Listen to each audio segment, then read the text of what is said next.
आज का पहला पाठ नबी ईसाइयाह का ग्रंथ अध्याय 52 पद संख्या 13 से 53 12। हमारे पापों के कारण वह छेदित किया गया। देखो, मेरे सेवक का नाम फैल जाएगा, वह महिमान्वित किया जाएगा और अत्यंत महान होगा। उसकी आकृति इतनी विरूपित की गई थी कि वह मनुष्य नहीं जान पड़ता था। लोग देखकर दंग रह गए थे। उसी की ओर बहुत से राष्ट्र आश्चर्यचकित होकर देखेंगे और उसी के सामने राजा मौन रहेंगे, क्योंकि उनके सामने एक अपूर्व दृश्य आ जाएगा और जो बात कभी सुनने में नहीं आई वे उसे अपनी आंखों से देखेंगे। कौन हमारे संदेश पर विश्वास करेगा? प्रभु का सामर्थ्य किस प्रकार प्रकट हुआ है। वह हमारे सामने एक छोटे से पौधे की तरह, सूखी भूमि की जड़ की तरह बढ़ गया। हमने उसे देखा था, उसमें ना तो सुंदरता थी, ना तेज और ना कोई आकर्षण ही था। वह मनुष्यों द्वारा निंदित और तिरस्कृत था, शोक का मारा और अत्यंत दुखी था। लोग जिन्हें देखकर मुंह फेर लेते हैं, उन्हीं की तरह वह तिरस्कृत और तुच्छ समझा जाता था। भोगता, परंतु वह हमारे ही रोगों को अपने ऊपर लेता था और हमारे ही दुखों से लदा हुआ था, और हम उसे दंडित कर मारा हुआ और तिरस्कृत समझते थे। हमारे पापों के कारण वह छेदित किया गया, हमारे कुकर्मों के कारण वह कुचल दिया गया है। जो दंड वह भोगता था उसके द्वारा हमें शांति मिली है, और उसके घावों द्वारा हम भले चंगे हो गए हैं। हम सब अपना अपना रास्ता लेकर भेड़ों की तरह भटक रहे थे। उसी पर प्रभु ने हम सबों के पापों का भार डाल दिया। वह अपने पर किया हुआ अत्याचार धार्य से सहता गया और चुप रहा, वध के लिए ले जाई जाने वाली मेमने की तरह और ऊन कतरने वाले के सामने चुप रहने वाली भेड़ की तरह। उसने अपना मुंह नहीं खोला। वे उसे बंदीगृह और अदालत को ले गए। कोई भी उसकी परवाह नहीं करता था।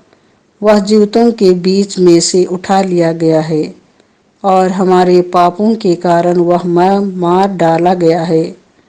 यद्यपि उसने कोई अन्याय नहीं किया था और उसके मुंह से कभी छल कपट की बात नहीं निकलती थी, किंतु उसकी कब्र विधर्मियों के बीच बनाई गई है और वह पापियों के साथ दफनाया गया है।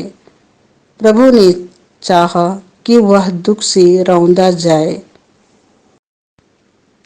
उसने प्रायश्चित के रूप में अपना जीवन अर्पित किया, इसलिए उसका वंश बहुत दिनों तक बना रहेगा और उसके द्वारा प्रभु की इच्छा पूरी होगी। वह अपने दुख भोग का परिणाम देखकर संतुष्ट होगा। उसने दुख सहकर जिन लोगों का अधर्म अपने ऊपर ले लिया था, वह उन्हें उनके पापों से मुक्त करेगा। इसीलिए मैं उसे विरासत के रूप में बहुतों को प्रदान करूंगा और वह शक्तिशाली राजाओं के साथ लूट का माल बांट लेगा, क्योंकि उसने बहुतों के अपराध अपने ऊपर लेते हुए और पापियों के लिए प्रार्थना करते हुए अपने को बलि चढ़ा दिया और उसकी गिनती कुकर्मियों में हुई। यह प्रभु की वाणी है। आज का दूसरा पाठ इब्रानियों के नाम संत पौलुस का पत्र अध्याय 4 पद संख्या 14 से 16, अध्याय 5 7 से 9। उन्होंने आज्ञा पालन सीख लिया और वह उन सबों के लिए मुक्ति का स्रोत बन गए जो उनकी आज्ञाओं का पालन करते हैं। भाइयों, हमारे एक अपने महान सहायक हैं, अर्थात ईश्वर के पुत्र यीशु जो स्वर्ग पहुंच गए हैं। इसलिए हम अपने विश्वास में सुदृढ़ रहें। हमारे महायाजक हमारी दुर्बलताओं में हमसे सहानुभूति रख सकते हैं, क्योंकि पाप को छोड़कर सभी बातों में हमारे ही तरह उनकी परीक्षा ली गई है। इसलिए हम भरोसे के साथ अनुग्रह के सिंहासन के पास जाएं, जिससे हमें दया मिल जाए और हम वह कृपा प्राप्त करें जो हमारी आवश्यकताओं में हमारी सहायता करेगी। यीशु ने इस पृथ्वी पर रहते समय पुकार पुकार कर और आंसू बहाकर ईश्वर से, जो उन्हें मृत्यु से बचा सकता था, प्रार्थना और अनुनय विनय की है। श्रद्धालु के कारण उनकी प्रार्थना सुनी गई। ईश्वर का पुत्र होने पर भी उन्होंने दुख सहकर आज्ञा पालन सीख लिया। वह पूर्ण रूप से सिद्ध बनकर उन सबों के लिए अनंत मुक्ति का स्रोत बन गए जो उनकी आज्ञाओं का पालन करते हैं। यह प्रभु की वाणी है। संत योहन के अनुसार प्रभु यीशु का दुर्भोग, अध्याय 18 पद संख्याएं 1 से 19, 42। यीशु अपने शिष्यों के साथ किद्रोन नाले के उस पार गए। वहां एक बारी थी। उन्होंने अपने शिष्यों के साथ उसमें प्रवेश किया। उनके विश्वासघाती यूदस को भी वह जगह मालूम थी, क्योंकि यीशु अक्सर अपने शिष्यों के साथ वहां गए थे। इसलिए यूदस पलटन और महायाजकों तथा फरीसियों के भेजे हुए प्यादों के साथ वहां आ पहुंचा। वे लोग लालटेनें, मसाले और हथियार लिए थे। यीशु यह जानकर कि मुझ पर क्या क्या बीतेगी, आगे बढ़े और उनसे बोले, किसे ढूंढते हो? उन्होंने उत्तर दिया, यीशु नाजरी को। यीशु ने उससे कहा, मैं ही हूँ। वहां उनका विश्वासघाती यूदस भी उन लोगों के साथ खड़ा था। जब यीशु ने उनसे कहा, मैं ही हूँ, तो वे पीछे हटकर भूमि पर गिर पड़े। यीशु ने उनसे फिर पूछा, किसे ढूंढते हो? वे बोले, यीशु नासरी को। इस पर यीशु ने कहा, मैं तुम लोगों से कह चुका हूँ कि मैं ही हूँ। यदि तुम मुझे ढूंढते हो तो इन्हें जाने दो। यह इसीलिए हुआ कि उनका यह कथन पूरा हो जाए, तूने जिन्हें मुझे सौंपा है, मैंने उनमें से एक का भी सर्वनाश नहीं होने दिया। उस समय सिमोन पेतरुस ने अपनी तलवार खींच ली और प्रधान याजक के नौकर पर चलाकर उसका दाहिना कान उड़ा दिया। उस नौकर का नाम मालकुस था। यीशु ने पेतरुस से कहा, तलवार म्यान में कर लो। जो प्याला पिता ने मुझे दिया है, क्या मैं उसे नहीं पीऊं? तब पलटन कप्तान और यहूदियों के प्यादों ने यीशु को पकड़कर बांध लिया। वे उन्हें पहले अन्नस के यहाँ ले गए, क्योंकि वह उस वर्ष के प्रधान याजक कैफस का ससुर था। यह वही कैफस था जिसने यहूदियों को यह परामर्श दिया था, अच्छा यही है कि राष्ट्र के लिए एक ही मनुष्य मर जाए। सिमोन पेतरुस और एक दूसरा शिष्य यीशु के पीछे पीछे चले। यह शिष्य प्रधान याजक का परिचित था और यीशु के साथ प्रधान याजक के प्रांगण में चला गया, किंतु पेतरुस फाटक के पास बाहर खड़ा रहा। इसलिए वह दूसरा शिष्य जो प्रधान याजक का परिचित था फिर बाहर गया और द्वारपालिका से कहकर पेतरुस को भीतर ले आया। द्वारपालिका ने पेतरुस से कहा, कहीं तुम भी तो उस मनुष्य के शिष्य नहीं हो? उसने उत्तर दिया, नहीं हूँ। जाड़े के कारण नौकर और प्यादे आग सुलगा कर ताप रहे थे। पेतरुस भी उनके साथ आग तापने लगा। प्रधान याजक ने यीशु से उनके शिष्यों और उनकी शिक्षा के विषय में पूछा। यीशु ने उत्तर दिया, मैं संसार के सामने प्रकट रूप से बोला हूँ। मैंने सदा सभागृह और मंदिर में, जहाँ सब यहूदी एकत्र हुआ करते हैं, शिक्षा दी है। मैंने गुप्त रूप से कुछ नहीं कहा। यह आप मुझसे क्या पूछते हैं उनसे पूछ लीजिए, क्यों जिन्होंने मेरी शिक्षा सुनी है वे जानते हैं कि मैंने क्या कहा है। इस पर पास खड़े प्यादों में से एक ने यीशु को थप्पड़ मार कर कहा, तुम प्रधान याजक को इस तरह जवाब देते हो। यीशु ने उससे कहा, यदि मैंने गलत कहा तो गलती बता दो, और यदि ठीक कहा तो मुझे क्यों मारते हो। इसके बाद अन्नस ने बांधे हुए यीशु को प्रधान याजक कैफस के पास भेज दिया। सिमोन पेत्रुस उस समय आग ताप रहा था। कुछ लोगों ने उससे कहा, कहीं तुम भी तो उसके शिष्य नहीं हो। उसने अस्वीकार करते हुए कहा, नहीं हूँ। प्रधान याजक का एक नौकर उस व्यक्ति का संबंधी था जिसका कान पेतरुस ने उड़ा दिया था। उसने कहा, क्या मैंने तुमको उसके साथ बारे में नहीं देखा था। पेतरुस ने फिर अस्वीकार किया और उसी क्षण मुर्गे ने बांध दी। तब वे यीशु को कैफस के यहाँ से राज्यपाल के भवन ले गए। अब भोर हो गया था। उन्होंने इसीलिए भवन में प्रवेश नहीं किया कि वे अशुद्ध न हो जाएं, बल्कि पास्का का मेमना खा सके। पिलातुस बाहर आकर उनसे मिला और बोला, आप लोग इस मनुष्य पर कौन सा अभियोग लगाते हैं। उन्होंने उत्तर दिया, यदि यह कुकर्मी नहीं होता तो हमने इसे आपके हवाले नहीं किया होता। पिलातुस ने उससे कहा, आप लोग इसे ले जाइए और अपनी संहिता के अनुसार उसका न्याय कीजिए। यहूदियों ने उत्तर दिया, हमें किसी को प्राणदंड देने का अधिकार नहीं है। यह इसीलिए हुआ कि यीशु का वह कथन पूरा हो जाए जिसके द्वारा उन्होंने संकेत किया था कि उनकी मृत्यु किस प्रकार की होगी।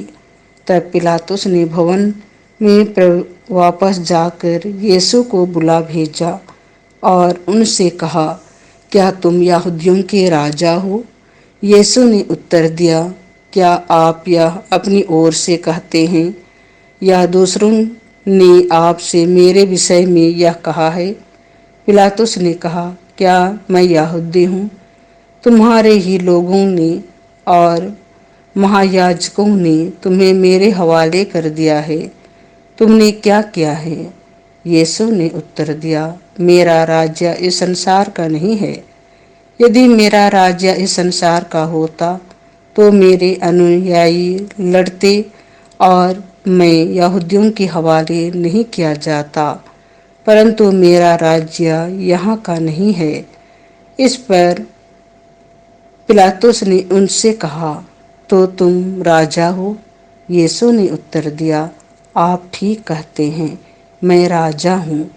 मैं इसीलिए जन्मा और इसीलिए संसार में आया हूँ कि सत्य के विषय में साक्ष्य दूँ। जो सत्य के पक्ष में है वह मेरी सुनता है। पिलातुस ने उससे कहा, सत्य क्या है। वह यह कहकर फिर बाहर गया और यहूदियों के पास आकर उसने उनसे कहा, मैं तो उसमें कोई भी दोष नहीं पाता हूँ, लेकिन तुम्हारे लिए पास्का के अवसर पर एक बंदी को रिहा करने की प्रथा है। क्या तुम लोग चाहते हो कि मैं तुम्हारे लिए यहूदियों के राजा को रिहा कर दूं? इस पर वे फिर चिल्लाने लगे, इसे नहीं, बराबस को। बराबस तो डाकू था। तब पिलातुस ने यीशु को ले जाकर कोड़े लगाने का आदेश दिया। सैनिकों ने कांटों का मुकुट गूंथ कर उसके सिर पर रख दिया और उन्हें बैगनी कपड़ा पहनाया।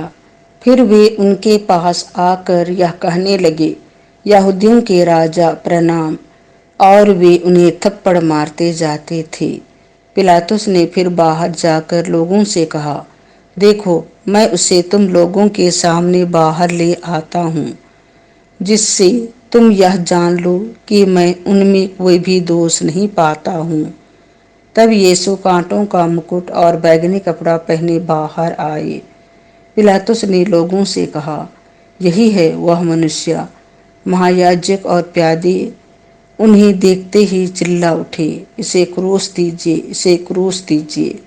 पिलातुस ने उससे कहा, तुम ही इसे ले जाओ और क्रूस पर चढ़ाओ। मैं तो इसमें कोई भी दोष नहीं पाता। यहूदियों ने उत्तर दिया, हमारी एक संहिता है और उस संहिता के अनुसार यह प्राणदंड के योग्य है, क्योंकि इसने ईश्वर का पुत्र होने का दावा किया है। पिलातुस यह सुनकर और भी डर गया। उसने फिर भवन के अंदर जाकर यीशु से पूछा, तुम कहाँ के हो? किंतु यीशु ने उसे कोई उत्तर नहीं दिया। इस पर पिलातुस ने उनसे कहा, तुम मुझसे क्यों नहीं बोलते? क्या तुम यह नहीं जानते कि मुझे तुमको रिहा कर देने का भी अधिकार है और तुमको क्रूस पर चढ़वाने का भी?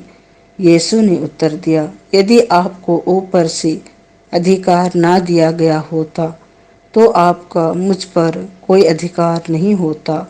इसीलिए जिसने मुझे आपके हवाले कर दिया है वह अधिक दोषी है। उस समय से पिलातुस यीशु को मुक्त करने का उपाय ढूंढने लगा, परंतु यहूदी चिल्ला कर कहने लगे, यदि आप इसे रिहा करते हैं तो आप कैसर के हितैषी नहीं हैं। जो अपने को राजा कहता है वह कैसर का विरोध करता है। यह सुनकर पिलातुस ने यीशु को बाहर ले आने का आदेश दिया। वह अपने न्यासन पर उस जगह जो लियो शास्त्रोस और इब्रानी में गबबाथा कहलाती है बैठ गया। पास्का की तैयारी का दिन था। लगभग दोपहर का समय था। पिलातुस ने यहूदियों से कहा, यही है तुम्हारा राजा? इस पर वे चिल्ला उठे, ले जाइए, ले जाइए, इसे क्रूस दीजिए।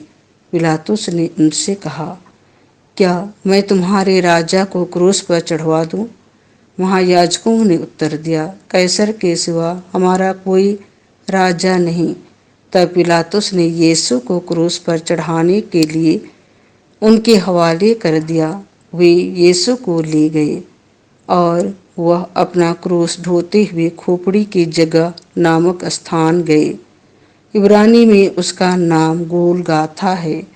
वहां उन्होंने यीशु को और उनके साथ और दो व्यक्तियों को क्रूस पर चढ़ाया, एक को एक इस ओर, दूसरे को उस ओर और बीच में यीशु को। पिलातुस ने इस दोष पात्र भी लिखवा कर क्रूस पर लगवा दिया। वह इस प्रकार था, यीशु नासरी यहूदियों का राजा। बहुत से यहूदियों ने यह दोष पात्र पढ़ा, क्योंकि वह स्थान जहाँ यीशु क्रूस पर चढ़ाए गए थे शहर के पास ही था और दोष पत्र इब्रानी, लतीनी और यूनानी भाषा में लिखा हुआ था। इसीलिए यहूदियों के महायाजकों ने पिलातुस से कहा, आप न लिखिए यहूदियों का राजा, बल्कि इसने कहा कि मैं यहूदियों का राजा हूँ। पिलातुस ने उत्तर दिया, मैंने जो लिखा दिया सो लिख दिया। यीशु को क्रूस पर चढ़ाने के बाद सैनिकों ने उनके कपड़े ले लिए और कुर्ते के सिवा उन कपड़ों के 4 भाग कर दिए, हर सैनिक के लिए एक भाग। उस करते में सिवान नहीं था। वह ऊपर से नीचे तक पूरा का पूरा बना हुआ था। उन्होंने आपस में कहा, हम इसे नहीं फाड़ें, चिट्ठी डालकर देख लें कि यह किसे मिलता है। यह इसीलिए हुआ कि धर्म ग्रंथ का यह कथन पूरा हो जाए, उन्होंने मेरे कपड़े आपस में बांट लिए और मेरे वस्त्र पर चिट्ठी डाली। सैनिकों ने ऐसा ही किया। यीशु की माता, उसकी बहन क्लोपस की पत्नी मरियम और मरियम मगदलेना उनके क्रूस के पास खड़ी थी। यीशु ने अपनी माता को और उसके पास अपने शिष्यों को, जिसे वह प्यार करते थे, देखा। उन्होंने अपनी माता से कहा, भाद्री, यह आपका पुत्र है। इसके बाद उन्होंने उस शिष्या से कहा, यह तुम्हारी माता है। उस समय से उस शिष्या ने उसे अपने यहाँ आश्रय दिया। तब यीशु ने यह जानकर कि अब सब कुछ पूरा हो चुका है, धर्म ग्रंथ का लेख पूरा करने के उद्देश्य से कहा, मैं प्यासा हूँ। वहाँ खट्टी अंगूरी से भरा एक पात्र रखा था। लोगों ने उसमें एक पनसोख्ता डुबाया और उसे जूफे की डंडी पर रखकर यीशु के मुंह में लगा दिया। यीशु ने खट्टी अंगूरी चख कर कहा, सब पूरा हो चुका है, और सिर झुकाकर प्राण त्याग दिए। वह तैयारी का दिन था। यहूदी यह नहीं चाहते थे कि शव विश्राम के दिन क्रूस पर रह जाए, क्योंकि उस विश्राम के दिन बड़ा त्योहार पड़ता था। उन्होंने पिलातुस से निवेदन किया कि उनकी टांगें तोड़ दी जाए और शव हटा दिए जाए। इसीलिए सैनिकों ने आकर यीशु के साथ क्रूस पर चढ़ाए हुए पहले व्यक्ति की टांगें तोड़ दी, फिर दूसरे की भी। जब उन्होंने यीशु के पास आकर देखा कि वह मर चुके हैं, तो उन्होंने उनकी टांगें नहीं तोड़ी, लेकिन एक सैनिक ने उनके बगल में भाला मारा और उसमें से तुरंत रक्त और जल बह निकला। जिसने यह देखा कि वही इसका साक्ष्य देता है और उसका साक्ष्य सच्चा है, वह जानता है कि मैं सच बोलता हूँ, जिससे आप लोग भी विश्वास करें। यह इसीलिए हुआ कि धर्म ग्रंथ का यह कथन पूरा हो जाए, उसकी एक ही हड्डी नहीं तोड़ी जाएगी। फिर धर्म ग्रंथ का एक दूसरा कथन इस प्रकार है, उन्होंने जिसे छेदा है वे उसी की ओर देखेंगे। इसके बाद अरिमथिया के यूसुफ ने, जो यहूदियों के भाई के कारण यीशु का गुप्त शिष्य था, पिलातुस से यीशु का शव ले जाने की अनुमति मांगी। पिलातुस ने अनुमति दे दी। इसलिए यूसुफ आकर यीशु का शव ले गया। निकोदेमुस भी पहुंचा, जो पहली रात को यीशु से मिलने आया था। वह लगभग 50 सेर का गंधरस और अंगूर का सम्मिश्रण लाया। उन्होंने यीशु का शव लिया और यहूदियों की दफन की प्रथा के अनुसार उसको सुगंधित द्रव्यों के साथ छालटी की पाटियों में लपेटा। जहाँ यीशु क्रूस पर चढ़ाए गए थे, वहाँ एक बारी थी और उस बारी में एक नई कब्र, जिसमें अब तक कोई भी नहीं रखा गया था। उन्होंने यीशु को वहीं रख दिया, क्योंकि वह यहूदियों के लिए तैयारी का दिन था और वह कब्र निकट ही था। यह प्रभु का सुसमाचार है।